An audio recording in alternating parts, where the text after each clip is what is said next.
live. All right. Good evening. Thank you for coming out. Tonight, I wanted to pay tribute to a war hero. This war hero was known as the Unkillable Soldier. So here he is on the right. As you can see, he has an eye patch.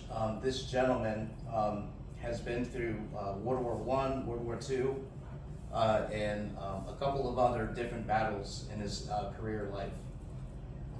So this gentleman, this unkillable soldier, is known as Adrian Cartman de Wyatt.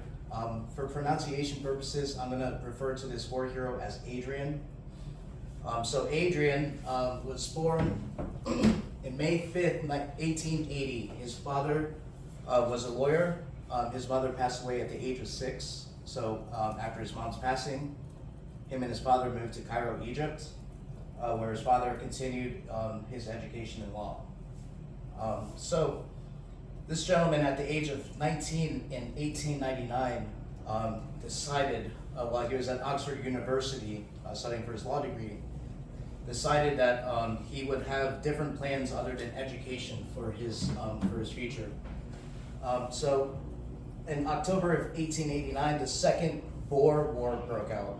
And it was at this point where he decided to enlist in the British Army by faking his identity and his age. So I could go on about his injuries and his wars and his battles throughout his history, but unfortunately we don't have enough time for that tonight. But I will note a few different injuries and achievements in his lifetime.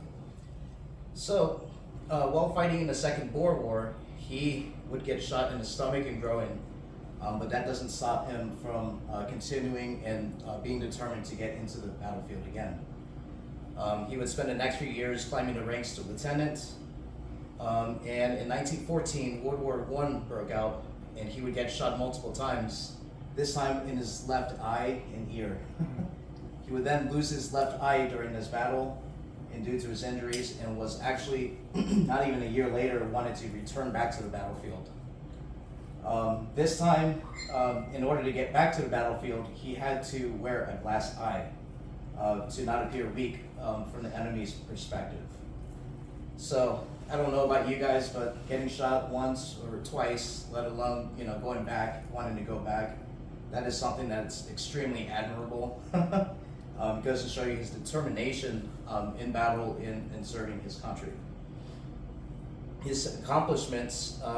Some of his accomplishments was that he won the Victoria Cross Award, which is the most highest military award possible.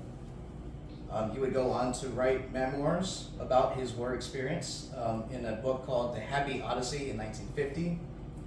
I don't know about you guys, but when asked about war experience, people would probably have traumatic experiences and have long responses. His response was, frankly, I had enjoyed the war, as he quotes in his memoirs. Kind of a wild statement, if you ask me. He would retire at the age of 67 in 1947, where he would take up fishing and hunting as hobbies. And after having proved indestructible in the warfield, he passed away at the age of 67 in 1947. So thank you guys for coming out tonight, and I hope you guys have a good evening. And if you have any questions, I'll be available. Thank you.